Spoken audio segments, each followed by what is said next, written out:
How is it going, lads and ladies, and welcome to episode 2 of What's the Quack podcast. Today I have a very special guest for you lot. He's been a close friend of mine for many years, has been part of many of the best stories on my channel, and he even has his own channel here on YouTube that I'll link in the description and the pinned comment. Do go check him out, and I highly recommend the video titled The Ballad of the Boy Racer. He is, of course, the one and only PJ. I hope you enjoy. Was it the name that you suggested, What's the Quack? Yeah, I ended up using that even though I hate it. I was just so fucking... I couldn't think of anything better, and I was just like, fuck it, he was right. Fucking... It just seemed a bit too on the nose, like, you know. Yeah, sure, look, when aren't I right now? In all the years you've known me now.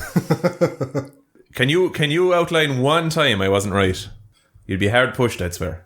That night, when we were fucking below in Cork, when we were meant to be drinking, and you said it'd be grand, and it wasn't grand at all. But sure, aren't you still here? Was it? Look at you now. Yeah, look at you now. It wasn't grand that night. Slept in the car. I got fucking woken up by the guards at 7 o'clock in the morning. Yeah, but sure, don't you fucking make bank now off of fucking telling these classic stories. So it mightn't have been grand in an immediate sense, but it worked out fairly fucking grand. So that's a fucking story I should tell actually on the video. Yeah. It'd be a great answer. We were fucking ossified that day. Do you remember we were like parking up at Casey's and walking down the hill? And like, we were pissed. We were sober at the top of the hill and we were fucking wankered by the time we got to the bottom of it. I think this was the same fucking time. That's when Louis was throwing fags at me, man, to get him around the town. Oh, Jesus, yeah. Fucking the rickshaw boys. The lads and the old fucking sulkies, yeah. Yeah. Fucking Louis near topping him, fucking whipping your man with his fucking belt kind of job, yeah. Like a fucking chariot in Rome or something. Yeah. But, old fucking Caesar's yoke there, yeah. Yeah, that's it. And, you'd see him and you'd let her roar over to him and he'd be just like fucking, yeah, he'd just probably call you a pair of queers from across the town or something, fucking mushing his chariot around the Colosseum that was Cork city centre. Yeah, I think that was the same night there. Do you remember I commented on one of your recent videos about the bouncers? I said that you should have included the story of once we went into the night below the Brogue. That's it, yeah. I think I might have been conflating nights there, and well, not to say it only fucking happened once, so it is all much for much, really. Just one night, anyways. It was myself and yourself, and I think it was a night with Louis and the other fella, and we had the great idea of getting a bottle of Jägermeister, full-on bottle of Jägermeister, and we fucked it into do you remember the cheap Red Bull that you could get? Yeah, was it like Blue Shark or some Blue Spark or something out of fucking Aldi or Tesco's, yeah. That's it, so we'd get a big 1.5 litre bottle of that or whatever the fuck it was, and we'd throw out the most of it anyways. And we'd fucking fill in all the rest of it in with the Jägermeister anyways, and sure, the pair of us had it downed before we fucking got in anyways, and the idea was, okay, if we fucking drink this as fast as humanly possible, then we get into the pub. By the time we meet the bouncers, we won't be pissed because it won't have gotten its way into our blood yet. We were the clever boys. Yeah. So the old delayed reaction of it. Yeah, that's it. Yeah.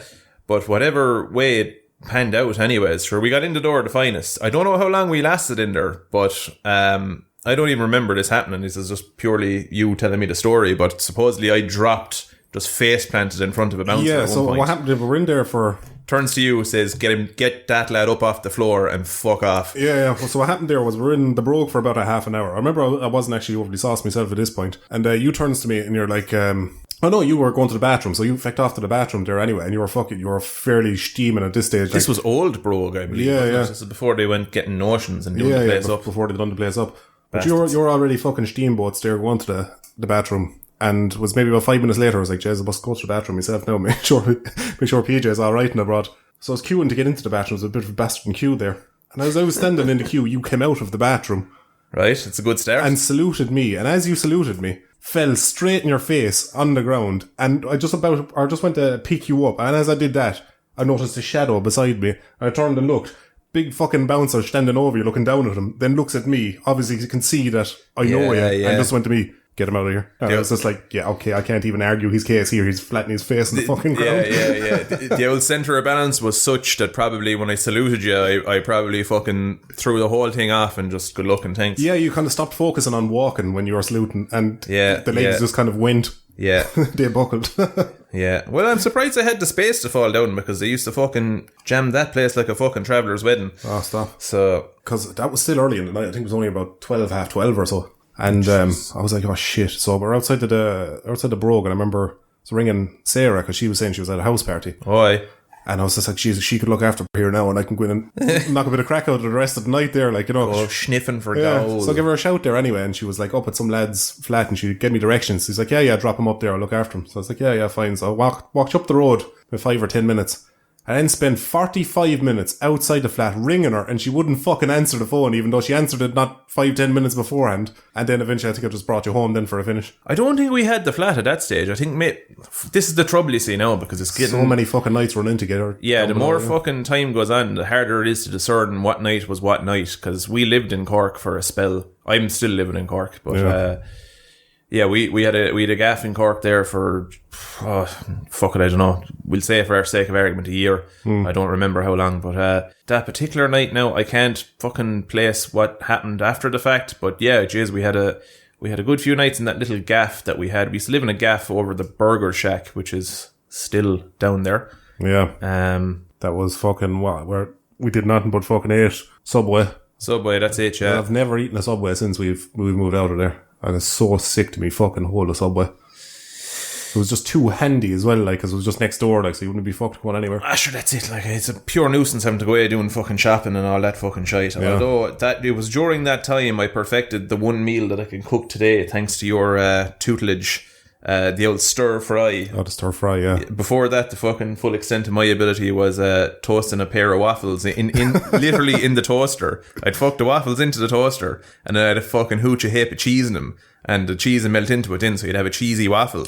And I thought I was fucking Gordon Ramsay then, like I was like, Jesus Christ, this is fucking unreal, hey. Just get a shout there for the kids and say, Ducky, look at this, look at this, you've just made buttered toast. Yeah, kind of thing, yeah, fucking... Yeah, it's cooking. What a fucking pain in the balls.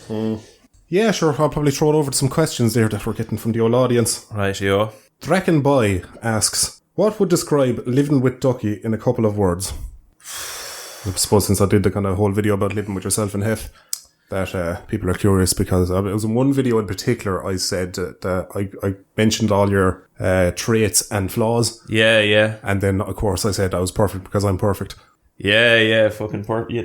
At the time, living with the pair of fucking Ducky and Hef, living with the pair of them as a non-smoker at the time, I hadn't quite been ground down by life to the same extent by that stage, so...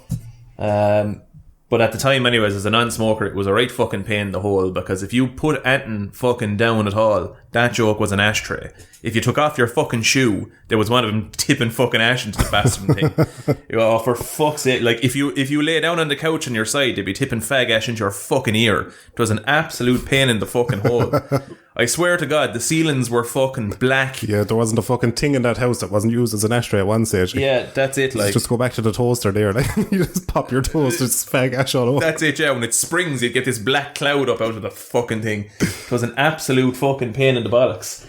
Then there was... Well, this is more of a Hef story, but... Hef had a fucking serious problem with doing washing up. Now, that's not to say I was any better at it. Fucking Christ knows I wasn't.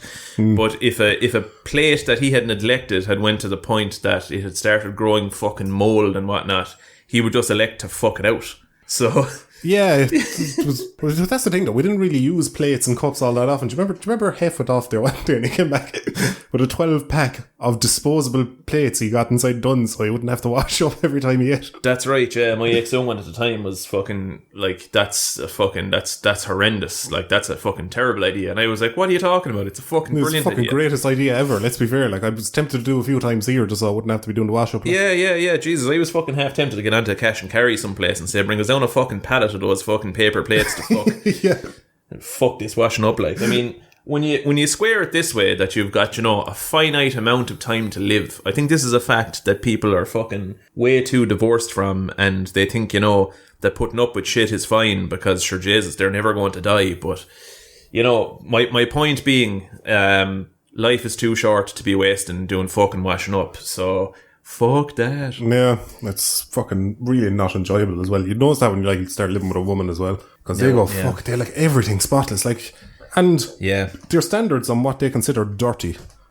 I'd let a week go by before I'd start looking at this house and kind of going, alright, I'd probably pick up some fucking clothes there and wash the dishes or whatever. She's like that within hours. There's a very fucking strange dichotomy though that goes on there.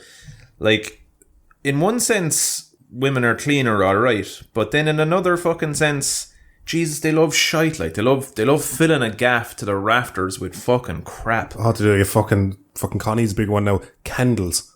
Yeah. And that's a fucking fire hazard. It's a fire hazard. That's a fire hazard. And she only buys them in 2 cents. So there's scent number 1, washing powder. She has about 20 candles. They all claim that they're different scents, but they're all fucking smell exactly the same. They smell like fucking Febreze. They smell like wasted money, lad. That's what they fucking smell like. Yeah.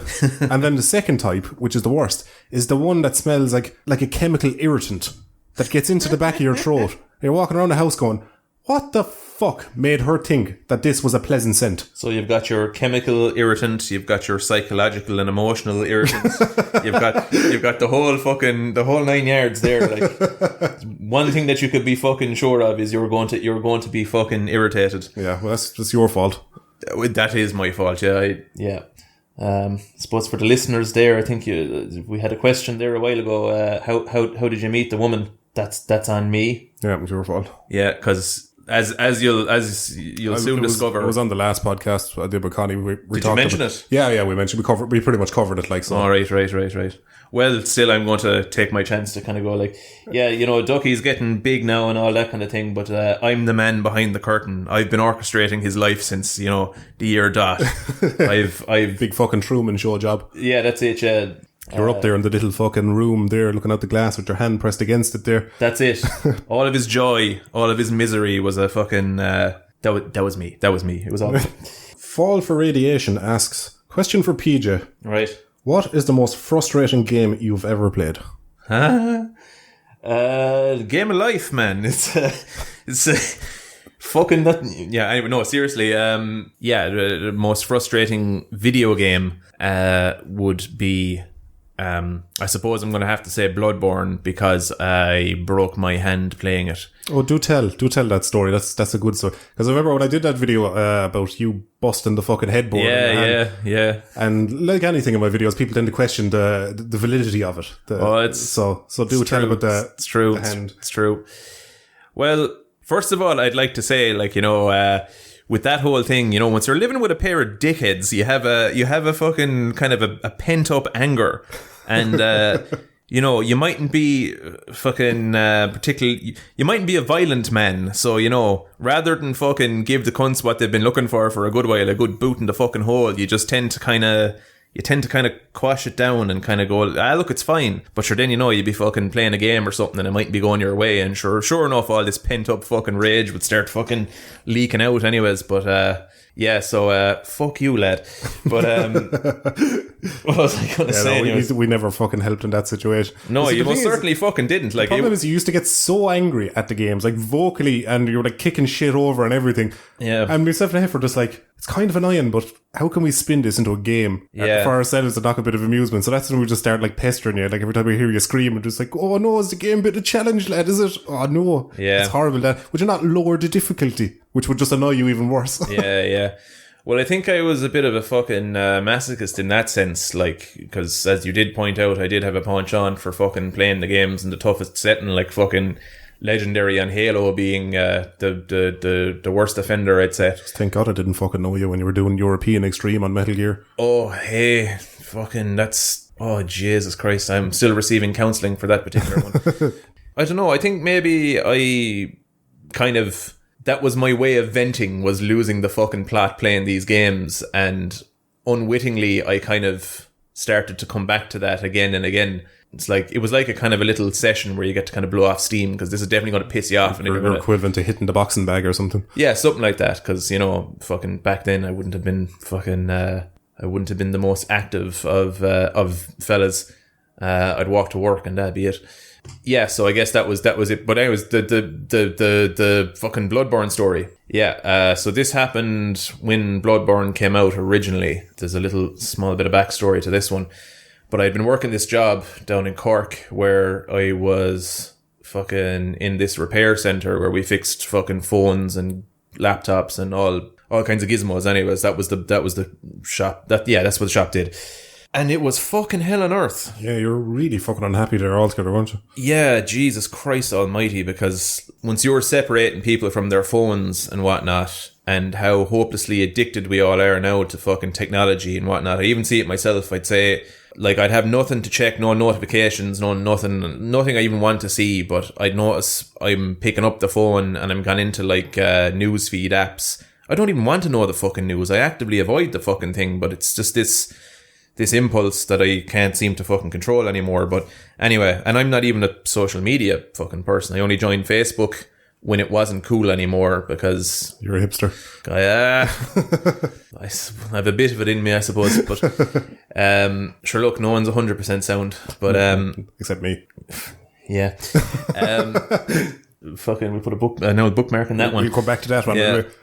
Yeah. So this job fucking was absolutely horrendous. It was terrible. You're getting these cunts coming into you and they're fucking screaming the house down because, you know, they're waiting on phone or they're waiting on a laptop or whatnot. I suppose a lot of anger will come from it, even the sheer value of the phones and the value of having them repaired and stuff as well. Like, I noticed that one on CEX, like, you'd be dealing with people, and like the more the price goes up, the more angry people get when, you know, things go awry or things don't suit them. Well, the trouble is, you see, you're in the business then of telling people nothing, only bad news. If everything goes to plan, like, because, you know, you're dealing with people that are like, oh, I dropped my phone in the jacks, which is one that they've handed you the fucking phone and then they turn around 10 minutes later after you've fucking touched the damn things that, oh, I dropped it in the toilet. And you're like, oh, did you fucking ignorant bastard. Would have been nice if you told me that you hadn't shit on the fucking phone before you handed it to me. Yeah, you fucking ignorant bastard. But anyways, you had this kind of thing, and then you were basically telling people stuff like, say, we did like stuff like water damage repair, but because when a phone, the inner bits of a phone get like oxidized, there's no telling how long it's going to last for before the board shorts out. So we'd in the fine print, you know, well, we'd explain it to the customer that we can repair this thing, but we can't guarantee that it's going to fucking last indefinitely and whatnot. But, like, you know, the nature of the business is you're fixing things that already exist, when a lot of the time you might be as well off to just fuck off and get something new. But you can't really fucking tell someone that, because, you know, your bosses are like saying to you, you know, well, no, you got to get fucking sales in here. So you're caught between a fucking rock and a hard place. But I'm really rambling about this fucking job, actually. Look, suffice to say, it was an absolutely terrible job. And I was doing it for a year and a half of, like, you know, people screaming at me every day. There was 100,000 messages at any one given time. You were dealing with more bastards than your average retail job. Yeah. It was by far the worst, and I reckon it shortened my life. I eventually decided, you know what, fuck this. Coming back to what I said earlier on, I kind of said, yeah, you're going to be dead soon. And, like, and what are you doing wasting the only fucking resource that you have is fucking, you know, time and youth more. Yeah, and youth. You're fleeting. Yeah, your fleeting youth is fucking off out the window, and all you're doing is putting up with shit for fuck all pay, really. Like, I mean, you wouldn't clear 400 fucking quid in a week with the bastard job. So, you know, it was a load of misery. Yeah, it's the same thing that drove me to do the whole YouTube thing, where just fucking watching my life ticking away in a shithole job, and you're like, yeah, if I don't do something about this, I'm going to be doing this forever, and I'll only have my fucking self to blame for it then as well. Yeah, essentially that. I eventually decided, fuck this, I'm going to quit this job. So I quit the job anyways, and the girlfriend at the time had bought me a fucking, I think for my birthday previous, she didn't know what the fuck to get me, because, like, you know, who really knows what the fuck to get a girlfriend or boyfriend? I mean, like, I sure as fuck don't. Anyways, with women, I think it's sentimental shit, and men, it's practical stuff. Yeah, yes. Give me something I can use. It's like, you know, yeah. Don't give me something I can just look at it unless it's a TV. Yeah. You know. So the games that I wanted, they hadn't been released yet. This is 2015, mind. Since the birthday beforehand, it was like, what, Metal Gear Solid 5, which is my favorite franchise, and Bloodborne, because it's, you know, it's in the whole Dark Souls. Yeah, it's by the same developers. And you'd be a big fan of Dark Souls. I'm a big fan of Dark Souls, yeah. I love the misery. I love the suffering. Funny, actually, in that video where I mentioned you flipping your shit, a load of people in the comments says, has he ever played Dark Souls? Have I? Fucking like, what? Believe it or not, the angriest video gamer on the planet loves Dark Souls. Yeah, I absolutely love it. It was, out of all the Dark Souls games, it was Bloodborne was the one that got me. So this is how I'm actually, you know, really I'm digressing a whole hell of a lot here, but... So I quit this fucking job. The girlfriend at the time had, for my birthday previous, pre-booked both Metal Gear and Bloodborne. So aligned the time in which I was leaving the job so that it coincided with Bloodborne's release date. So I was now free from I was free from the 7th ring of hell, and I was like, yay, now I'm going to fucking play this fucking game. I'm going to play the arse out of this. I'd saved up enough money to last me a while until I could find a job that made me want to fucking rope myself just a little bit less even. That was grand. Game came out and I spent like 48 hours fucking pretty much flat out playing it up until I got to the final boss of the game with relative ease, because I was no stranger to the whole Dark Souls formula. That came out after Dark Souls 3, didn't it? Before it, so yeah. You've had the experience of 1 and 2 under your belt. Anyway. I did, yeah. So I was kind of going into it kind of with a bit of prep anyways. So fucking tore through the bastard thing, no problems, up until the final fucking boss. Was it, for anyone that's played the fucking thing, your man Gurman, the First Hunter, I think is the chap's name. But he's a lad anyways, he's got a big fucking, big sickle thing. So you have to fight this bastard anyways, and like, as Ducky will tell you, I am nothing if not a fucking stubborn cunt. So, despite the fact I was, fatigued from playing this game flat out for the last 48 hours. Yeah, that was one thing of myself and Hef used to always laugh at. It was the more you die in a game, or the less you're persevering, the more frustrated you get, the more angry you get, the more tired you get. Yeah. So you'd play worse, meaning you're just going to die worse, and it was a domino effect. A self-fulfilling prophecy, yeah, absolutely. I was expending any of my energy and will on shouting and roaring and going crazy. Once around this time, I was still living with Hef in Cork. We'd all gone through a few gaffs at this stage, but myself and Hef eventually moved down to Cork anyways. That's when I moved back to Tip, I think, was it? That's right, yeah. Hef, yeah. So Hef was in the house, friend Ben was in the house, or he was living there too. Casey was in the house as well. So we were all there, or rather I was there, and I was playing this game, and of course everyone else in the house knew it because I was roaring and screaming because I was refusing to back down and just call it a day. Neighbours about 4 doors down knew you were fucking playing. Yeah. I was refusing to just have a sleep and just and as well as this is all informed by the fact that I've had all this pent up rage from dealing with the worst customers in the fucking face of the planet for 18 months previous to that. So all this pent up fucking rage was coming out through me in a manner that I didn't really know what to do with. And I was keeping myself going on fucking cans of Monster and Red Bull and all that kind of shit, because I was determined I was finishing this game in, as lively a time as possible so I could go out and do other things. I'm very single-minded. When I get my fucking mind on something, I won't leave it alone until it's done. Oh, I'd be like that as well. Yeah. When we were playing The Witcher 3, when I thought I'd give that a go because everybody was shouting on about how great it was and all that. Yeah. I literally had to wait until I had a video finished before I even published it, just so I could set aside a week, because that's all I would want to do once I start it, and I won't do anything else. Yeah. Counselor told me one time that I have 2 modes, obsessed and depressed. So, so if I'll get that on a t-shirt, lad. Yeah, absolutely. So this was one of the obsessions anyways. I had to get this game finished, and it wasn't going my way. Didn't work out for me, and I was losing the plot. But the tide was starting to turn, and it looked like I was starting to get the better of this final boss. And after doing a big dance with the motherfucker anyways, and I'd say there was another belt or 2 in it, and he was done, and I had the game finished, and I could fuck off and do something else at long last.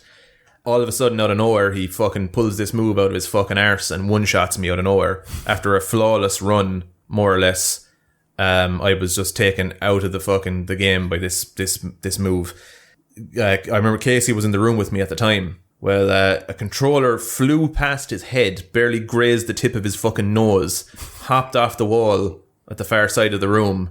I fucking got up anyways, and there was right beside me was a fucking solid wood wardrobe. Real old-fashioned oak, dense, solid bastard yoke. Yeah, that's it, yeah. Fucking, this yoke will be around once we're rotting in the ground type of job. Good fucking proper. That's all that'll be fucking left when humanity's gone. Just a single wardrobe. It was no fucking IKEA yoke, no fucking chipboard or MDMF or none of that shit. This was built back there about 200 years ago. Yeah, that's it. But this yoke was fucking carved out of a fucking weeping willow or some shit. But sure, I just turned around anyways, and I leathered the fucking thing as hard as I could because, you know, I'm a very angry man, but I'm not a violent one. I wouldn't, you know, I don't belt people. I end up belting inanimate objects. You know, you'll regret belting a person, whereas you'll just tolerate punching something solid. Yeah, it's not that I don't want to belt people, but I'm pragmatic to a fault. I kind of know that there's going to be a whole pile of other shit that I'm going to have to deal with if I end up doing that. One thing I'd say about you is you hate hassle. Yeah. Yeah, and boxing somebody comes with a fair bit of hassle. It does, yeah. You fuckers up asking you questions. It's probably a day in court, you know. Yeah. Fucking hell. And I've never had the experience. Fat cunt sprinting across the dance floor going, "Where is that bastard?" Yeah, but anyways, fucking... So I punched the fucking wardrobe and I knocked the Clayton over because I hit an unmerciful slap. It was all my rage was behind the fucking thing. The fucking thing fell over anyways towards Casey and he was like, "Oh shit," and fucking got out of the way. And I was shouting and roaring for a while anyways, but sure enough, anyways, Casey was like, "Fucking, I'm gonna lay him to it here. I'm gonna let him fucking settle down." So he went away. About 45 minutes later, he came back into the room, and of course, I'd picked up what remained of the controller, and I was fucking giving it another go, sure. So I don't know what had happened, but there was no pain or anything, or else I was just so hyper focused that I didn't. But it's just the adrenaline from the anger, maybe. Maybe, yeah, I didn't notice it, but I wasn't in any discomfort, anyways. But when Casey came back up to the room, he was like, "Here, lad, will you look at the state of your fucking hand?" So I was like, "What?" Looked down at my hand anyways, and sure enough, my hand is about fucking 4 times bigger than what it normally would be, and it's a kind of it's got a blue hue to it, you know. Yeah. And I was actually, one of the things I didn't mention in the video about your faults as well was you don't actually have bones made of adamantium. Yeah, and I found that out the hard way. Yeah, so the small finger on my fucking right hand is fucked. To this day now, my grip in that hand is kind of a little bit bollocksed. That fucks up when you're cold weather as well. I often hear you complaining about it. When it gets cold, yeah, for whatever fucking reason, it sets that. It sets it off. But yeah, it was a fucking horrendous experience. And the girlfriend at the time then had to come down and drive me to the doctors. And like I remember going up with her in the car, and here I'm sitting there with this injury that, you know, anyone would assume that I would have gotten from maybe getting into a bar fight and getting pissed or something like that. And I was just there in my own head kind of thinking, I hope to bejesus they don't ask how this occurred. And of course they fucking did. Like, I had to sit there then beside the girlfriend at the time. And in fairness to her, she wasn't saying much about it. I'm sure, you know, she had her own fucking thoughts about it anyways. Like, the fuck am I doing going out with this lad? He's fucking... I just imagine like the doctors at a hospital and they're like reading their charts and it's like, how did this happen? They're like, bloodborne. Yeah. We've got another one. Yeah, so that's the story about how I fucking broke my hand playing Bloodborne anyways. And to this day, that fucking game and the developers are laughing at me because... Did you beat the boss for a finish? Oh, Jesus, good man, actually, yeah. I fucking did. I bet him with the broken hand. So I did. And the half-fuck controller. Well, if that's not the ultimate revenge, like I bet him with the hand that he broke. Is that not a story of fucking triumph over fucking... That's the underdog story there, yeah. Yeah. David versus Goliath. Yeah, so the point of the matter is I won and I came away the big man. And to this day, my fucking hand gets sore in the cold. And will do until I'm dead. So, a happy ending. Yeah, I'm happy enough with it anyway. Does it get sore when you're having to toss, though? That's the main thing. Like, if you can still manage a toss without getting sore, has it really impacted you? Yeah, you can get away with the toss now, all right. Well, in an ideal world, it wouldn't be you doing the tossing, but sure. This was something I mentioned with Connie in the last video, because I was talking about my cock, as I usually am. Yeah, in fairness. I think I said something to her about getting a silver medal for it. And she's like, "Why am I getting silver?" And I was like, "Well, because I can do it better." And she's like, "How can you do it better?" And I was like, "Oh, it's like a fella can make himself blow a load in about 30 seconds. 30 seconds flat, like, you know." Yeah. That's that. And she was completely blown away at the thoughts that a fellow could do it that quick and would want to do it. And I'm just like, no, we only last long for sake of our reputation, like, you know. Yeah, to feed the ego. Yeah, fuck, I remember I had that with a girl at one time where it was like fucking, you know, fair play to you, lasting long kind of thing, you know, and I was just there in my own head. I've never had that. Yeah, well, I'll tell you what, the right fucking answer to that is, well, it doesn't go one of two ways, but if you're going at it after a feed of old O'Shea of a night, you could be fucking flogging the thing with a plank and you forget about it. Yeah. So I think it was one of those nights, but in my own head I was kind of like, no, I wouldn't be a considerate lover now. It's more to feed the ego, that whole insatiable beast. I had it one night where I had a feed of sauce in me. And this is where I lasted really long, but it didn't help me in the slightest because I was with the ex at the time. Yeah. And we got up to the bed after a feed of drink, and sure, she was pure fucking randy, like mad for a bit of Mickey. Because she was so pissed. Like, women always do this when they're drunk. They're like, let me do things to you. I want to suck your dick. And you're like, yeah, fuck it, about time you're being I'm the one that's always given, like, that kind of, I ate in your box the whole time. But yeah. Lad ate in spuds, like. Not a toot in his fucking head. But so yeah, fucking got the jocks off me there anyway, and she's fucking polishing away the pipe there with her gob, playing the flute. Yeah. The old meat flute. Knock a tune out of that. So I was laying back in the bed there, eyes closed, just going, Jesus, this is great, isn't it? Next thing I know, got slapped right across the face. Fucking sat up in a bit of a shot. I was like, what the fuck? I had fallen asleep while she was sucking me off. Jesus. It was just got a fucking shot of drink in me, like it was taking ages, and I must have just dozed off. It's like, I'm sorry, love, the whole thing, it brought me back to being in the womb.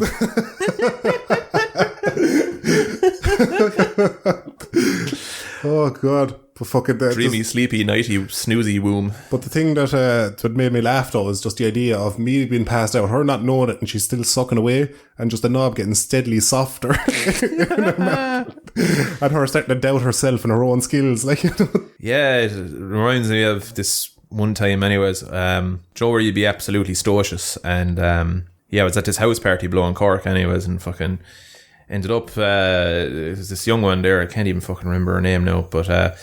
So it was myself and one of the boys. It's one of the boys from the videos actually. Fucking Connor. We were both at this same house party, anyways, and we were fucking boozing away and ended up getting with this young one. But it wasn't a decision that I'd rationally decided, yeah, I'm going to pursue this one. It just kind of happened, is it? It was naturally one of those kind of, oh hey, cracking open the first can, next thing, scene missing. Yeah. And then you're on a couch at the end of the night and you're with this young one and fucking. Yeah, I've had a couple of nights like that now. Yeah. Whatever was the story with this one, anyways, she was mad fucking randy, anyways, and I was just kind of like, do you know something now?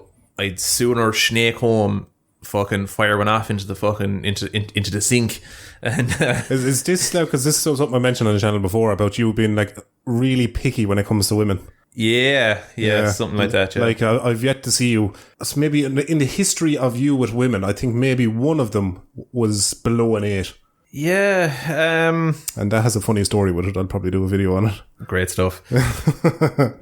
Yeah, I guess fucking like it's always been fairly binary for me in that either they're savage or they're not. You're like a man that doesn't get the itch in the same way other fellas do. Like I remember, I've stooped to some fucking absolute cretinous looking women at times. Like you've slayed a few dragons. Yeah. What's it they call them? Mopeds, like fun to ride, but you wouldn't want your mate seeing you on one. Yeah, that's it, yeah. Hey, 'tis a dirty puddle that wouldn't cool a hot iron. Yeah, that's it.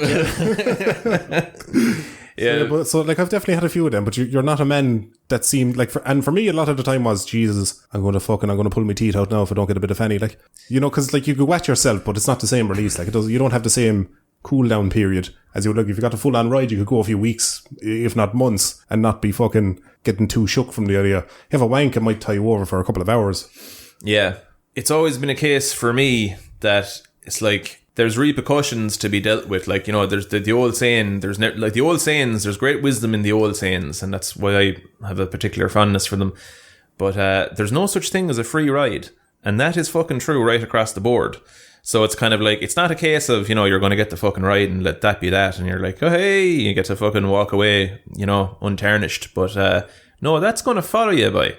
And especially like a housemate at the moment, actually, and I'm giving out to him all the time because I'm very judgmental when it comes to the women that he's getting with. But it's more of a running joke at this stage. I'm not actually judgmental to the point that I'm a fucking bollocks. Well, actually, any of my ex-girlfriends would probably disagree with that statement. But I tell you. Well, you're bollocks. Oh, bollocks. Okay, all right. Well, there you have it. I am a bollocks. So, anyways, I'd be taking the piss out of the current housemate, anyways, because he too has slayed a few dragons in his time, and I'd be kind of giving him shit about it. No, the boy is able to do fantastic work whenever he puts in the the effort. But he's an artist with a Mickey, huh? Yeah. He's definitely one of these lads now that come the end of the night, he's like, era fuck it, like, whatever's going. Well, see, I had a lot of that mentality in my early 20s as well. So. Yeah. You see, the problem though is I find is it creates a kind of a mental feedback loop. Oh, it does definitely hit your self-esteem a little bit.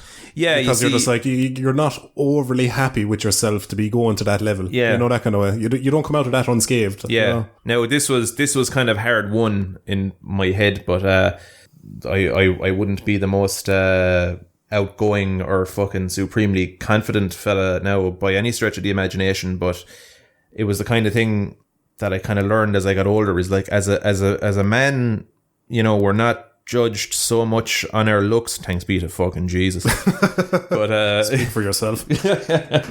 Well, Ducky is a very handsome, feathery chap. But you take that back.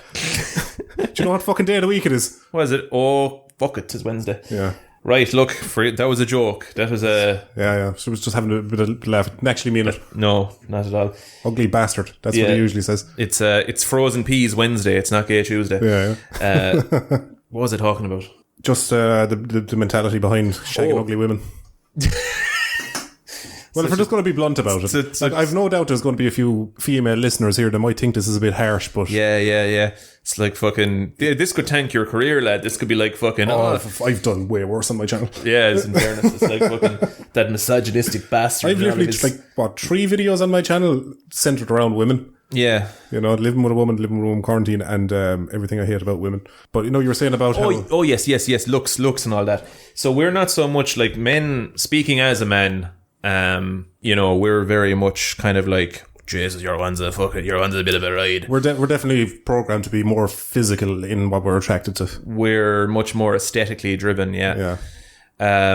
Whereas, like, I've seen some fucking men that, they look like they have a fucking pot of bacon for a head.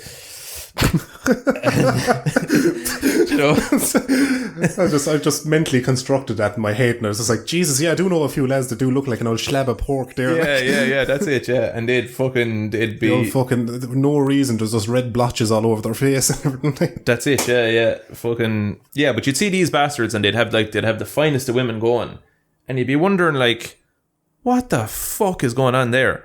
And the lad is probably funny, or he's got money, a bit of road frontage. A bit of road frontage never hurt any lad's chances. Even that, you wouldn't even necessarily be funny or have any level of success. You'd just be charming, just say the right things. Just carry yourself with confidence, I think, is the main thing that women tend to be attracted to in men. Yeah. A fella that can carry himself and he's certain with his decisions and decisive, that kind of... I think that definitely wets a few chairs. That's it. Now, I wouldn't apply any of those criteria to myself right now. I just kind of go along with whatever happens. I wouldn't state that that's the case for myself. But I'd say you're very well kind of self-assured and confident enough. I've never seen you doubt yourself much, and if you do it intelligently, would be the word. It's not anything that kind of hits you in the kind of in your self-esteem. Yeah, well, the self-esteem is kind of in the jacks in and of itself most of the time anyways, but where I find it kind of like, it's not thinking loads of myself, it's thinking so little of everyone else. It's a kind of it's this kind of thing, like, I won't lie, I'll just, I have the vast majority of people that you'd meet out on any given fucking night, they kind of fit a certain type of character that I have nothing but contempt for. The loud, obnoxious bastard when you go out to the fucking pub and whatnot. And it's like, I feel like, once you're out there and you're witnessing some of the lowest forms of fucking life acting the fucking bollocks. Oh, it's like the fellas out there trying to be the alpha male there, the big hard talk. Themselves up like, I'll fucking bet his head in, boy. Yeah, you've got a lot of that. And I don't know, you've got a lot of these fucking, chino wearing fucking arseholes. And they're kind of, or, these lads, they'd be out fucking trying to do a bit of peacocking or something, when it's like, oh yeah, we're out tonight, but we're all in fucking colouredy suits or something. Yeah, you're like, just fucking trying to draw attention. Fuck off, you fucking sad prick. Yeah. But it's kind of like seeing those fuckers. I suppose I can't help but feel better about myself. And then I've, got probably half my weight in sauce in me. So it just kind of works out. It just has worked out fairly all right up to now. Anyways, the whole thing, like, yeah, men are fairly aesthetically driven, whereas women can get away with, men can get away with not being particularly fucking handsome. Thanks be to Jesus. And, So that's kind of what we'd be after with women. Now, this is another massive digression. What was the actual fucking point? You were with a young one on a couch at the end of a night. Fucking hell, I'd completely forgotten about that. My mind is mush. This is why podcasts work when there's more than one person. Yes. Just keep ourselves on topic. Yeah. But anyways, yeah, so I was on the fucking couch of this one anyways, and sure fucking, yeah, it was that kind of scenario, scene missing, here I am on the fucking couch, where the fuck did this young one come from? And all of a sudden, I kind of realised, I don't want to be getting off with this one at all. Most men are kind of, I remember a friend of mine, how she described it, she said, like, you know, most men did get up in a cracked plate. And she ain't wrong. No, my heyday, I could have got up in a gust of wind, like. Yeah. Like I said, you know, there is repercussions that come with this. You don't get to just flog away, go home, and there's no more about it. Most of the time, you know, once you're the ride is done, like, and the fucking, you know, the dust is settling, you're there then, and you're kind of fucking, you're left with this person who's looking at you like you owe him something. You're fucking sitting there with that fucking moment of clarity that's descending upon you, like, and you're after realising what you're after doing, like. Yeah, because now you're after fucking blowing every last bit of fucking desire what you had fucking someplace anyways. Maybe it is on the ceiling, maybe it is on the wall behind her, maybe it is on her back. You would, you know, upper nostril person. Upper nostrils, yeah. Fucking, yeah, this is it, like, could go anywhere. Could be in your own hair, could be in your own eyes. You know, once it's not in your fucking sack anymore, you're like winning. Putting on your shoe and then just stamping it down to get it out, like. That's it, yeah. You get home and you realise that your fucking sock is fused to your foot, but you have to burn the fucking thing off. But Mac, you were telling me before about him drying his socks in the toaster. Yeah. Fucking used to put him over the top of he used to wash him in the sink, fucking put him out over the top of the toaster, jam on the toaster, flip him over then to do the other side. And he thought he was a clever spy going. Like, you're like, fuck, we have to put bread and eat out of that. The funniest thing about it was he'd look at you like you were the odd bastard. Like, what's your fucking problem? I'm only drying me fucking socks. Yeah, jeez, have you never seen a man dry his socks before? Yeah, Christ, what way do you do it in your fucking house? Do you know? So what happened with me on the couch anyway? Woke up anyways, realised, fucking hell, I have no more interest in this now than I do in fucking learning to speak French. And I've no interest in learning to speak French. So I decided, fuck it, I'm going to have to somehow get out of this. So I was kind of like, you know, kind of teetering towards kind of like, here, look, I'm going to fuck off home there. And your one was kind of, whatever reason it was, maybe the drink or something. I don't know. I can't claim that I understand female sexuality because I flat out don't. So it was a case of like, she was raring to go anyway. She was fucking mad for it. And I was just kind of like, no, look, I want to go home, get sick, cry. And fit a wank in somewhere between those things. Yeah. She wasn't really having that, so she was like insisting that. Is this about to be a fucking rape story? Well, this is the thing, like, hashtag, you know, Me Too job, like. You know, there's a few stories like this, and like you'd hear it from the woman's side of things, from the Me Too kind of thing. And you're kind of like, that happened to me as well, but you know, I'm a fella, so I don't get any fucking sympathy for it. Somehow I wasn't as traumatized by it. I don't know, maybe it's the notion that it's, you know, well, in an ideal world, you know, women won't overpower you, but when you're from Tipperary where the men are men and so are the women, that's not always the case. No, yeah, sometimes you simply don't have the muscle mass to fight them off. Yeah, that's it, yeah. Fine old men eans of women, by. They do, yeah, sure, they're fucking pulling ploughs for years over here. Like, you know. Yeah, there's some women that hoof bales. Yeah, you should see their fucking traps, by. Yeah, when the silage season comes around, by Christ. Hooching square bales up into the back of a trailer. They're only short to doing the round bales as well, lad. The shoulders and some of them. Yeah, but so your one A was decided, right, she was going to go at the flute because, you know, she was. To be fair, it's a surefire way to get any man in the mood, like. That's it, yeah. But I remember she was flat out at it anyways. Now, it was full of enthusiasm and all the rest. Just the enthusiasm was lacking on my side, and like, so I was there and I kind of said, right, look, fuck it. I'll try and make this happen, because it might be the easiest way out of it. Yeah. So spare her feelings a bit as well there. Like, at that point when she has the cock in her hand, like. Yeah, I didn't want to be a dickhead about it or nothing like that. So fucking so I was there and I was trying to focus the chi and muster an old horn. But it's hard to fucking do though when you want to be hard and get there, so to speak. Yeah. And you don't physically want to. It's a fucking uphill battle, that is. Oh, absolutely. It's a mental game that you're going to lose. It's like I don't know if it's ever happened. Do you ever just go for a lash, like in a public toilet, and there's a lad next to you, you're at the urinal and there's a lad next to you, and you're just sitting there and you're like, Jesus, how funny would it be if I was just got stage fright and I couldn't piss? Oh no. Just the thought of it alone just does a disconnect. I don't know if it ever happened to you, but it happened to me a couple of times before. That happens to a bunch of people, yeah. The idea of, and sometimes I'd be filled to the gills with drink where I really shouldn't give a fuck. Yeah. You know, but then I'll stand there and my brain go, how funny would it be if you couldn't piss? How awkward would that be for you? Yeah. And then I just can't. Then I'm like, oh, fuck you, brain. Fuck you. Yeah. I've never had that particular one, but this whole kind of thing where you're kind of on the job and you're just like, you're trying to force your way through it. It's not something that most men tell stories about because, you know, as mentioned earlier, most men are just like, oh, hey, you're right. Yeah, we should keep up the facade that we're all horny. You fuck horny bastards that only need a bare touching, like. Yeah. And for the most part, that is fucking true. And it's like, it's not like that wasn't the case with me, but it was it was more of a fucking this pragmatism to a fault almost. So it was like, right, come on, so we'll try and fucking muster a horn here and just get this fucking job done and fuck off home. But sure, you're one anyways. She went at the flute anyways, and sure fucking didn't it clock out in the middle of it. So it did. Oh, you just went soft, like. Yeah, just clocked out in the middle of it, and like, well, your one was fucking disgusted. Like she was fucking pissed off. Because she obviously took this as a fucking massive insult. Yeah, but I suppose, like, you know, if the shoe was on the other foot now and we're fucking chatting up an old young one there or whatever, and they had some sort of physical mechanism to let us know that whether they're into it or not. Yeah. I was sending non-verbal cues. Would you not have just said no? No. But yeah, like if they decided to clock out mid, actually no, as a fella I don't think we're as concerned really. We were just like scratching an itch, but like I feel like, you know, some lads would be quite annoyed at that. Yeah.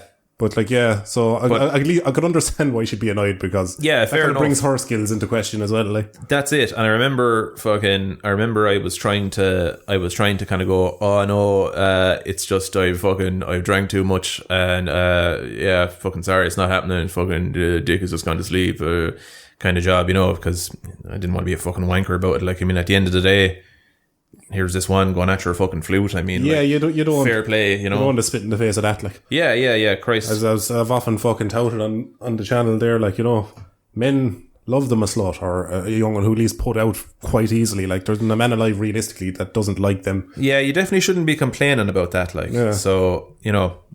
My point was the only time you will ever hear a man complain about a slut is if he's within earshot of a woman he's trying to get with. Or if she's your fucking girlfriend. Or that too, yeah. Yeah, you could tell a few stories about that. Now, not your current woman, of course. But no. Yeah. Actually, there is actually another funny story about that. Well, it's not a story, but it's just the spin-off. The epilogue to this one, if you will.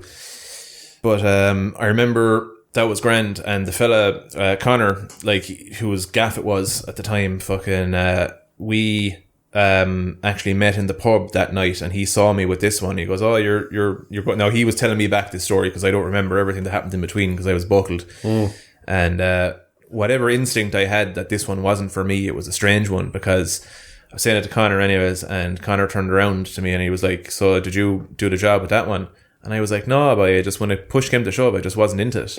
And next thing, I couldn't push it in. Yeah. Shove it in. Yeah. So next thing, he started busting laughing. He was like, would you believe it? Precisely the same thing happened to me with that exact same young one a couple of weeks ago. A poor girl. Yeah, so she was after getting fucking stung bad by the pair of us. And then furthermore, like, this was before I was with... is she the actual anti-horn? There must be something to it. The kind of Antichrist equivalent to the horn. Yeah. I do remember she didn't have great breath, but... Oh, I was with a girl there with really bad halitosis before, and... Yeah. I didn't think something so simple would be able to put me off so much. Yeah. You have to shift them at some stage, like, you know. And they all like Stefandi. And you're just like, Jesus, please tell me that you just haven't brushed your teeth in a while, because it actually smells like you've been fucking sucking on arse, like. Fucking Christ. Right in the middle of a vape, I got him. You fucking bastard.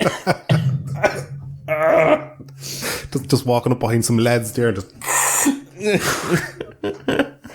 Jesus Christ, hitting the old arse like you're hitting that vape there. Fucking hell.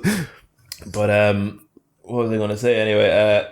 Yeah, and then the next girl that I ended up starting going out with, Jesus, I think was it they knew each other, and fucking she knew people that I knew, and my housemate Ben was going out with a girl, and they were friends. Oh, and so those stories been shared. There were stories being shared, and I later found out that her version of events was completely different to... It was just to save face on her behalf, though. You'd see that coming. Yeah, this is it. But seriously, there was a fucking nice whack of lying done, so there was. I mean, it was very embellished, wasn't it? Yeah, fucking very much so. There was a complete other event added onto it that didn't happen. What was this? Was it to make you seem like a complete bastard or something, was it? Well, to make me seem like I was on the back foot, but like, you know, I tried to be as sound about it as what I could and just fuck off and leave it alone. Sure, look, being a man is a thankless job, you know? Yeah. But sure, next thing one of the boys is telling me the story back anyways, that fucking the same one told his girlfriend that, fucking, she said that she met him out after that and he was all pure like chancing his arm and she was having none of it, and she's like, nah, fucking no interest in you. Just trying to save face on some bit of it there, yeah, kind of thing. It's like, it's fucking, you know, hell hath no fury, like, for fuck's sake. I was sure, like, you're going to get that. Like, I remember the time when I broke up with the ex, the cheating whore, and she's only a cunt anyway. Like. Yeah, she was only an cunt. But yeah, when I broke up with her, and was maybe about a month later, I bumped into her aunt. Yeah, the Auntie Santa. But I had bumped into her aunt anyway, and I was always very friendly with her aunt when we were going out, like. Yeah. And she was talking to me, and she was just like, "Oh, sorry to hear that things didn't work out with me niece there and everything. Like, are you okay?" And this, that, and the other. And I was like, "Yeah, but sure, look, fucking." I didn't want to say exactly what happened to her aunt, you know, that kind of way. I was just like, sure, look, it just didn't work out, and that was it. And she was like, yeah. And then she kind of leaned in. She's like, "Look, I'm not really supposed to tell you this, but she's pretty much after telling the whole lot of us that you were cheating on her nonstop." Yeah. And I took into a fit of laughing, and she said, "Doubt it was you that was doing the cheating, if I'm to be quite honest." Yeah. And I couldn't get over that she was like believing me over her own fucking niece, but sure. Yeah. I suppose it goes to tell how much of a cheating fucking slut she was. History is written by the victor. Yeah, so. I was sure that was the thing, like, you know, as I said, it was like, look, she can tell the family and her friends or whatever else what she fucking wants, as long as I don't have to fucking deal with that cunt again. Yeah. There's two sides to everything. More often than not, I've been on the bad side of that. Like, when it comes to like relationships and that, I must say, like, you know, you struggle. Yeah, I'm not good at them. A big fear of mine would be commitment. It's just for the viewers out there. If any of you are an attractive female who's also an incredibly mental bitch, PJ's the man for you. He'll love you for about a year or so. Yeah, for a while, for a spell. I'll lease you out, do you know, 12, 18 They give you months. the mother of all pumpins for a good while. Like, yeah, so you're not coming out of it empty-handed. That's it. By fuck, they won't be. But what was I going to say? Anyway, it's fucking... You get you with Twitter there, so you can get some heated DMs there now. A single man, I can live vicariously through you then as well. Yeah, there's not much living going on, let me tell you. Drawing and trying to get this bastard YouTube channel off the ground. That's one thing I was actually going to suggest for this podcast. Because my own thumbnail artist is just taking a bit of a break because she's burnt out. We should get you to draw up the art that's actually on screen for the podcast for this. Oh, class. Yeah. Get your own interpretation of Ducky and your own character there up. Yeah, it's done. Yeah, grand. So that's settled. So we'll move on to another question. Keep the ball rolling. Yeah, go on. Somebody said, what is the funniest thing you and Ducky have done to each other? The first thing that comes to mind when I was reading that was, do you remember it was me, you and Hef inside the gaff? We got obsessed for about a week for sticking sellotape across the door frame. Oh, yeah. That was good, all right. That was like a week solid of that, like to the point where we're all just walking out of the rooms waving in the air just to make sure there was no strip of tape there. Yeah. It's pretty solid, all right. It was another good time in that gaff. It was the time you pulled the chair away from, was it Carey? It was a Carey, yeah. I don't know why. It's such a simple, stupid prank, but in the middle of a game of Kings, one of the lads went to sit down, and PJ here just decides to move the chair about 2 foot back as he was going down. Just landed straight in his arse. It's like, you know, a joke as old as time. There's a great elegance in simplicity. And sometimes the best jokes are just the simple ones. And the sight of seeing a man falling on his arse when he expected a chair to be there is just one of life's simple fucking pleasures, really. Yeah, and it's the same theory I have about that, like the hotel story video that I did before got received so well because it's fart humour. And it's the humour you really shouldn't find funny, but it's just hilarious anyway. You know, you're not proud of finding it absolutely hilarious, but it just gets you anyway, you know. Remember I was working with a chap in Euro 50 stores, like a pound shop. And we had these, them re-inflatable whoopee cushions. Yep. They just kind of inflate themselves. He decided to get one of them and put it under his foot at the till. And just every now and again when he was halfway through serving a customer, he'd just press onto it and I hear... just like, it was the wettest sounding fart you could possibly imagine. But he was so good at keeping a fucking poker face. Yeah. And sometimes he'd even like lean into it and stuff, where he'd just kind of go, oh, like, as it farted. It fucking nearly killed me. I had to walk off the shop floor and out to the back, like, just because I couldn't compose myself. I was in bits. I have an aunt who legit does that, and let me tell you, it's not funny, it's fucking disturbing. Just my mother, God rest her, she used to nearly blow the fucking chair out from under. It was like her anus was touching the wood, like, so it would just fucking the noises. Christ, and not one bit of shame, like, she'd almost announce it before she does it, like, You're your mother's son anyway. Yeah. But, Ben Maguire asks, is Ducky your go-to bloke when you're feeling lonely of a gay Tuesday?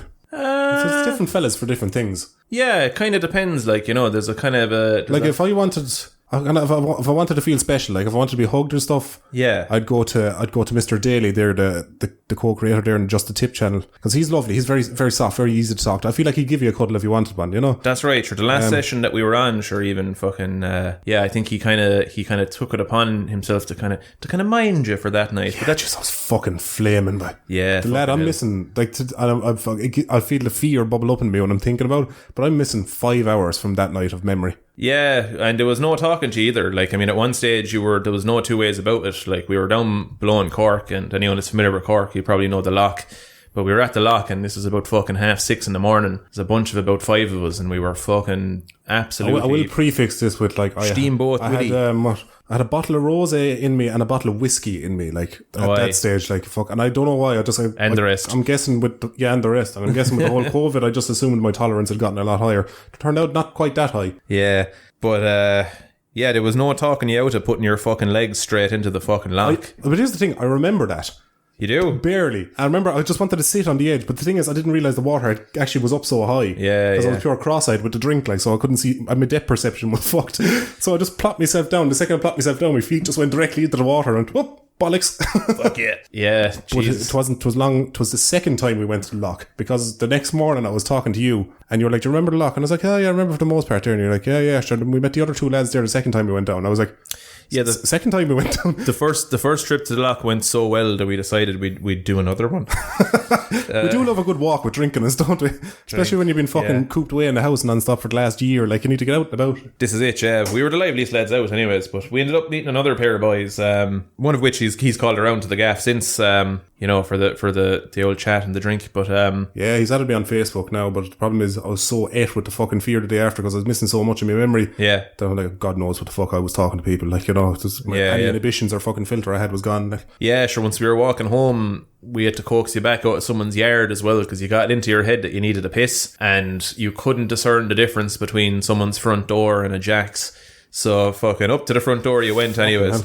Now, not in came of it for a finish because you were coaxed back, but again, once we were like, will you come back away from the door to fuck, that's someone's front door, you were looking at us like we were the most unreasonable bastards. A drunk ducky doesn't take anything from anyone. No, fucking, it's like we were giving you fucking shit for no good reason. Like fucking, like, what are you at me for, you fucking dickheads? Leave me alone, will you? I can't even have a fucking piss with you fucking wankers. That night put the fear up me now. Like, I've not drank since that night. And it's like fucking, I'm just like, no, next time I'm on the sauce now, I need to fucking just keep a closer eye on myself now, because I just kind of let the ball go there now. And just fucking typical. Drunk Ducky there makes an absolute arse of himself, and sober Ducky has to wake up and deal with the consequences of it all then, like, deal with the aftermath, and like, oh Jesus, what the fuck. Come here, what was the question we were addressing again there? Is Ducky your go-to of a gay Tuesday? And I was just saying about how it depends on what you want out of a gay Tuesday. Yeah. Well, it's kind of like, it's kind of a little bit musical as well, because like as your viewers no doubt know, you as we previously discussed, you have a very baritone voice, so it's kind of like, what kind of notes do you want to be listened to out of a man, Yeah. Like, if you had an array of them, you can nearly knock a tune out of them. But like an orchestra. Yeah. That's it. And I've always been a fan of the old bass guitar. I used to kind of dabble with a small bit of it myself. Yeah, because you're fond of a gay Tuesday there now, and that's it. Will you be thrusting away there to try knock a bit of rhythm out of it? That's it. Yeah. So it's kind of the sounds on the lower end of the spectrum would be my kind of thing.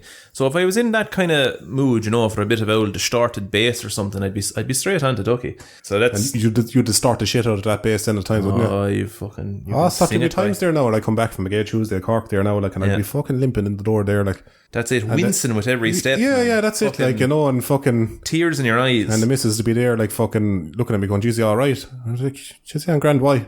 She's like, I sure Tuesday yesterday. And I was like, yeah, but it was Wednesday today. Like. It was Wednesday today, so... Yeah, so let's not talk about it. Yeah, put a fucking lid in it, like. Yeah, fuck you know? Christ almighty. There was a couple of lads asking me on the Discord server there as well, because a lot of lads don't understand the finer details of a gay Tuesday, and asking, like, what would happen if you were railing a lad as you do of a Tuesday, and it hit midnight, you know? Well, what you try and do, ideally, is you try and fucking, get the old shot out, and hopefully you might get it down his back or something like that, and then the second the clock strike tells you, go, look at the state of your back, you fucking bender. And fucking give him a boot in the arse in for good measure and fuck off. Get off, you dirty puff. You dirty article. But you should be ashamed of yourself. Jesus, if your mother could see you now.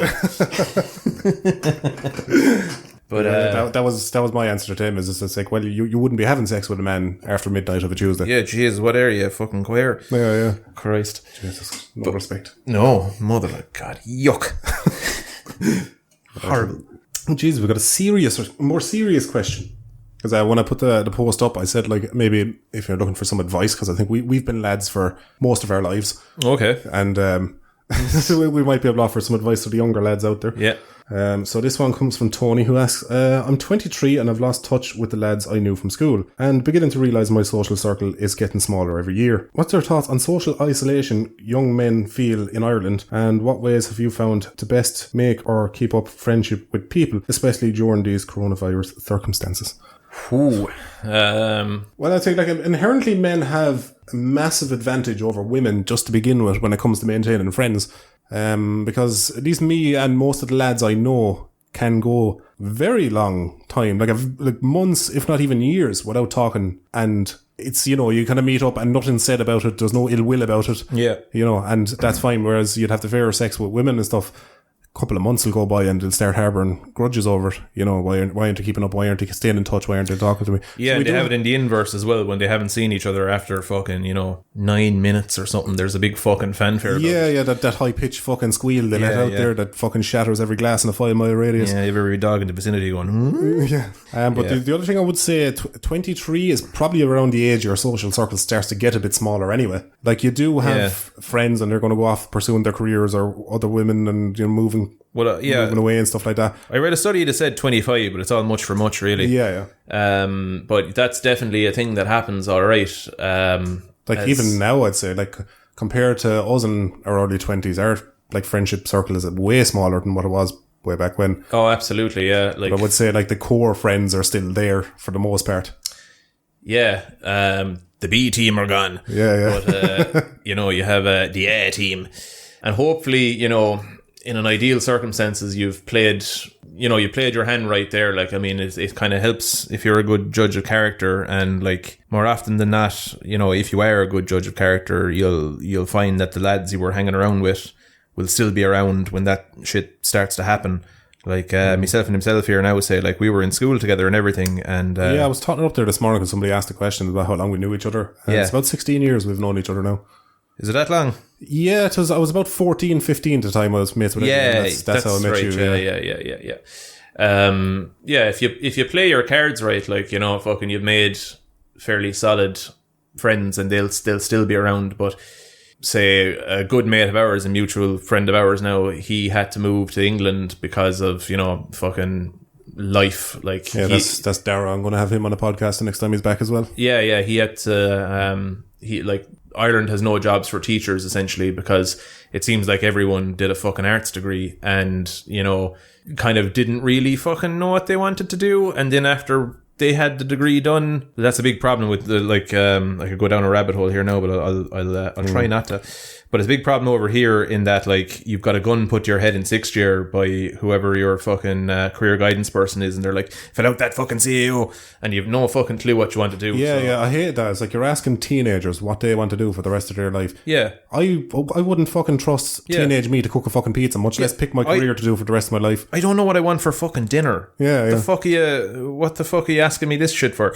You know, and they expect you to be able to make good decisions. And not to say that, you know, going into teaching or something is a bad decision, but I think everyone just kind of said, fuck it, I'll do arts. And that seems to be the way it worked out. But anyways, that's another digression. So our friend had to move country because he, the job, there was no jobs in the country for him. So despite the fact now that he'd be one of the A team, he's over in the UK. So that naturally means you won't see him as much anymore. And, you know, he'll be fucking doing things like, you know, same fella now, he's got a mortgage and, you know, he's engaged and whatnot. So you're not going to see him as much. So even if you're fortunate enough to fucking hang on to like a few good boys along the fucking way, the way things generally pan out is people will kind of disappear into obscurity, and it's hard to offset that as you get older, I find, because people, as they get a bit older, like even fucking, like, you know, we're not fucking desperately old men or anything like that, but it's night and day, like in the early 30s now as opposed to the early 20s. You'd have buckets of energy. All you'd need is a whisper on the wind suggesting a fucking ball of pints or a session, and you'd be gone. Yeah, but you wouldn't think twice about it. Yeah. Nowadays, you're kind of like, you're thinking about the fucking... Am I arse? Yeah. Do I have the money to really be spending on drink right now? And can I be dealing with 3 days worth of a fucking hangover? All this kind of thing. So your opportunities to socialise, they definitely fucking diminish, like, in no one's business. So to keep on top of that, like, I mean, I got a few jobs over the years, and through those jobs I met some people that, you know, fucking I had good time for, and I see them regular enough, like not super regular or anything, but you keep in touch often enough anyway. Yeah, you'd be able to throw them a text and whatnot, and fucking, you know. So I think you just have to keep on top of it by kind of, through whatever jobs you're doing, try and make your connections through work. If you're of a creative disposition, maybe try and collaborate with people on ideas and things, you know, kind of, you'll make connections that way. And, you know, if you're like-minded, you'll probably end up fucking hanging around with them. But yeah, so I think in short, you can do precious little about, you know, life kind of making everyone go their own ways and dispersing and whatnot. So you kind of have to keep on top of it by trying to make new connections and just putting in effort to maintain the friendships you have. And if that effort isn't reciprocated, you just got to accept it, let those people go. Don't flog a dead horse or anything like that. But just accept that people will naturally fucking move away in time, because they may have different goals for their end game than what you will. Yeah, that's it. Like, I mean, there's a fair whack of people now that I used to be fairly close with, and like one of them now is because a few people have mentioned it in the comments as well. They're often asked, "Where's Hef?"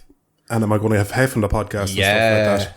And that's a good one, actually. That's pretty much a prime example of just slowly losing touch with somebody because of life. Yeah, life being a tosser. And like the long and short of it is, he was around the core group for a while. Like, we're three of us were living together, and then me and you had moved to Cork for college. Me and you did the film school together. Yeah. And he stayed up here in Tip because he was working and had a handy enough job, and, you know, wanted to keep that for a while. So that was grand. And then I moved back to Tip, and was it he moved down to Cork? He got a job below there? Yeah, what happened was, you came back up here, and I was trying to coax you to Cork, and unsuccessfully. That didn't happen. Yeah, so Cork fucking riddled me with a rave anxiety down there as well, because I couldn't afford the flat that we were living in. Yeah. And there was so much fucking noise going on around me. At that point, it made me realise that if I'm ever to have a house, it has to be out of the country somewhere where there's nobody around constantly making noise. And, And sure, we were fucking more or less living over a nightclub, like. We were, yeah. Like, what was the name of that fucking place? Havana's, yeah. Yeah, Cork, fucking more or less just living like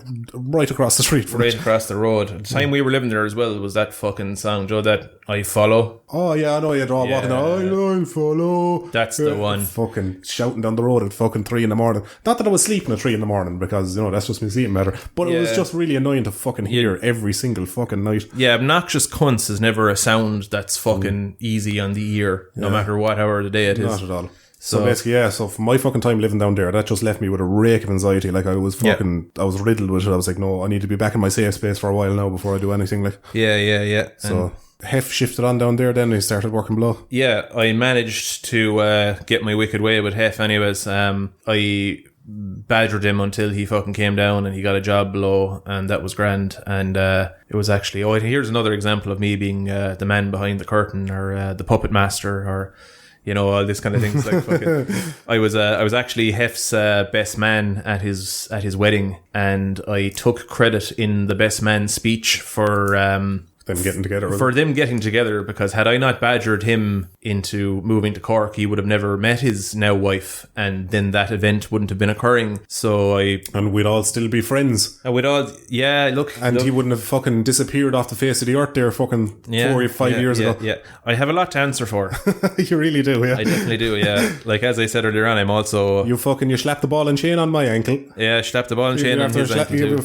Leading to the events, they got to have ball and chain on his ankle. And his kids and married and everything. I never intended for any of it, though. I mean, had I my fucking way... You'll fucking die now, and you'll be at the Golden Gates going, why can't I get in? And now fucking St. Peter will be standing there kind of going, look what you fucking did to the boys. Yeah. There's no fire in hell hot enough for what you did, you bollocks. So yeah, the long and short of it anyways, he got with a girl when he was down there, was it? He got with a girl, they ended up having a kid, 2 kids now. There's fuck all you can do about that, really. Like, I mean, he works long hours too, so... Yeah, like, that's like, you can't really hold it against him, because he's got fucking more important priorities right now. Like, he's got kids to raise. And as we mentioned, as you get older as well, your fucking willpower diminishes like a motherfucker, so... Yeah. You don't have the same well of energy to draw from, and even if you did, you'd be doing well to be able to make a comparable amount of effort with your friends, because you're just fucked. Yeah, well, like the whole thing. He's got a hard job too, so... Yeah, he works like fucking... Tough retail management. Yeah, retail management. He works stupid hours a week, and fucking, sure, if you're looking after a family as well as fucking everything else, it's going to get on top of you. Like, ultimately, trying to maintain the size of your circle is a losing battle. All you can do is hope to keep a couple of core friends there over the years, and... hope to God that they outlive you, so they have to deal with that. Yeah, that's the best you can hope for. Yeah, that's it. Yeah, it fucking reminds me of anytime I'd be in a bit of a ball of depression, which I'm no stranger to. You do love that depression, lad. I don't know how many fucking times I told you to just don't bother with it, like, but you're fucking obsessed.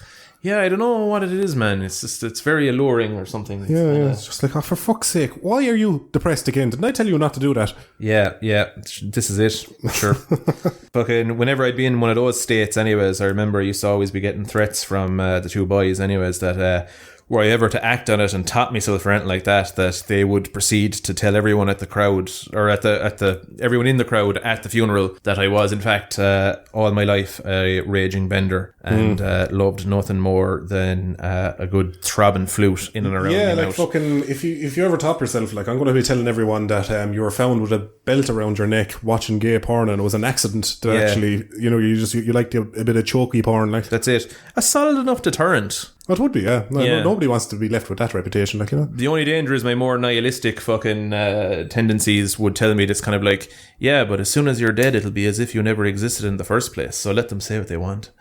But look, sure, we'll try not to go there. No, I think your ego has a little bit to say about that now. Yeah, that's it. I don't think any man would be happy going to the grave knowing that there's the majority of people are laughing at them. Yeah. Yeah, I've come to kind of realise I'm the hero and the villain of my own story, in that my ego will save me from things like, topping myself, but it will also be the cause of maybe the reasons that would have me thinking about topping myself. Like, it's like, well, yeah, you created this problem and you sold yourself the solution to it, and it's just a self-fulfilling prophecy and an endless dance of nonsense. But so I think on that note we might end it there. Grand. Yeah. So if any you want to see more of PJ, or even hear more of PJ, he's his own channel on YouTube here. I've mentioned it at the start of the video, hopefully, if I recorded that. Yeah, Ducky was in an episode of it there fucking, was it 2 months ago or so now? Yeah. So 7 episodes into this wee little fucking animation jobby that I'm currently doing, and hopefully I can get that fucking thing off the ground. So if you want to see some silly old stories that don't really mean anything, very, very Irish humour focused. Yeah, pretty much. With an undercurrent of fucking nihilism here and there. And cynicism, yeah. Yeah, and cynicism, whatnot. Like, I got a nice comment off of someone that said to me that it was like someone put South Park and Father Ted in a blender. I was well happy with that. So Yeah, so if you want to check out PJ Dearney's channel, it is called Just a Tip. You'll find that Two Ps. 2 Ps, yeah, just a tip. You'll find the link for that in the description, and I'll put it on the pinned comment below. Thanks everybody for listening, and we'll see you in the next one. sound.